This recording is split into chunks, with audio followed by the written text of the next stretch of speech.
Bollywood star hero Ajay Devgan ఇప్పుడు హైదరాబాద్ కేంద్రంగా అంతర్జాతీయ స్థాయిలో గుర్తింపు వచ్చేలాగా ఫిలిం సిటీని ఏర్పాటు చేయబోతూ ఉన్నారు. దానికోసం తెలంగాణ ముఖ్యమంత్రి రేవంత్ రెడ్డిని అజయ్ దేవగన్ కలిశారు.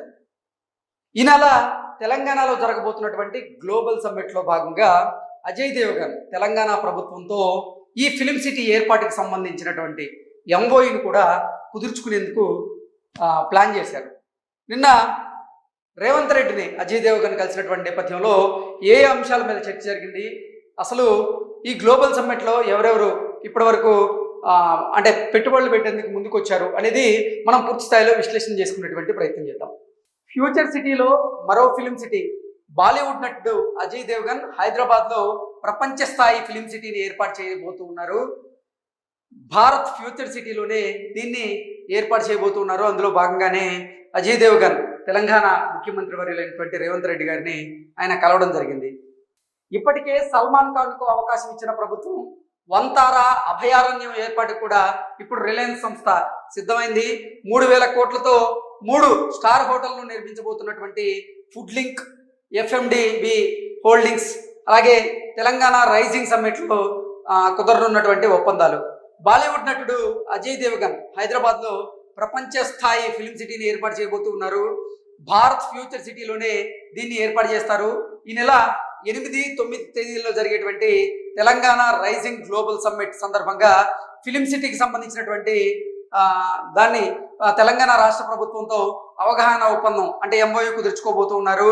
ఇప్పటికే మరో బాలీవుడ్ నటుడు అయినటువంటి సల్మాన్ ఖాన్ కూడా ఇక్కడే భూమిని కేటాయిస్తూ ప్రభుత్వం నిర్ణయం తీసుకుంది. ఫ్యూచర్ సిటీలో ఇది 2వ ఫిలిం సిటీ కాబోతూ ఉంది. తెలంగాణ రైజింగ్ విజన్లో భాగంగా 2047 నాటికి రాష్ట్రాన్ని $3 ట్రిలియన్ ఆర్థిక వ్యవస్థగా మార్చేటువంటి లక్ష్యంతో ప్రభుత్వం వినోదం అలాగే పర్యాటక రంగాల్లో పెట్టుబడులను అయితే ఆకర్షించాలని నిర్ణయం తీసుకుంది. ఈ నేపథ్యంలోనే 8, 9 తేదీల్లో భారత ఫ్యూచర్ సిటీలో జరగబోయేటువంటి తెలంగాణ రైజింగ్ గ్లోబల్ సమ్మిట్కు దేశ విదేశాల నుంచి అయితే భారీ స్పందన లభిస్తోందని ప్రభుత్వం తెలియజేస్తూ ఉంది. ఈ సమ్మిట్లోనే అజయ్ దేవగన్ ప్రపంచ స్థాయి ఫిలిం సిటీని అయితే ఏర్పాటు చేయడానికి రాష్ట్ర ప్రభుత్వంతో ఒప్పందం కుదుర్చుకోబోతున్నట్లుగా ఆయన వెల్లడించారు. రిలయన్స్ గ్రూప్ కూడా తెలంగాణలో భారీగా పెట్టుబడులు పెట్టేందుకు ఆసక్తి చూపుతుందని ప్రభుత్వం తెలిపింది.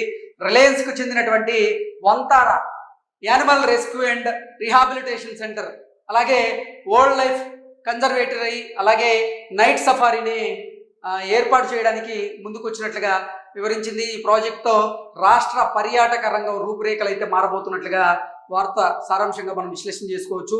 ఫ్యూచర్ సిటీలో 1,500 ఎకరాల అడవి కోసం కేటాయించినందున ఇక్కడ వంతారా ఏర్పాటు చేసేటువంటి అవకాశం ఉందని భావిస్తున్నారు. అక్కడ సాధ్యం కాకపోతే ఉమ్మడి మహబూబ్ నగర్ జిల్లాలో వంతారా వచ్చేటువంటి అవకాశం అయితే స్పష్టంగా ఉందన్నటువంటి వార్తలు అయితే వస్తున్నాయి. ఇప్పటికే గుజరాత్లో ఏర్పాటు చేసినటువంటి వంతారా అభయారణ్యం ప్రపంచవ్యాప్తంగా మంచి పేరు తెచ్చుకున్న విషయం మనందరికీ తెలిసిందే.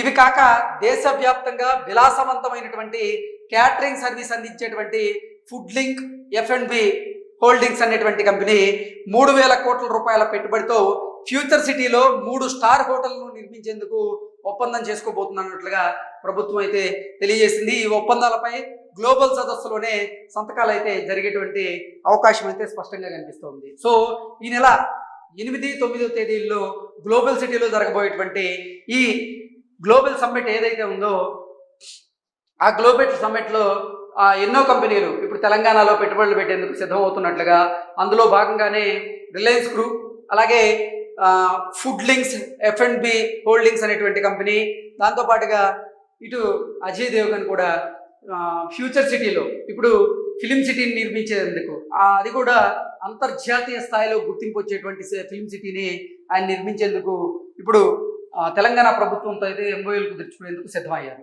సో 8, 9 తేదీల్లో నిజంగా ఎన్ని వేల కోట్ల రూపాయల పెట్టుబడులు అయితే వస్తాయో అనేది దాని మీద మనం ఒక స్పష్టత అయితే వచ్చేటువంటి అవకాశం అయితే కనబడుతుంది.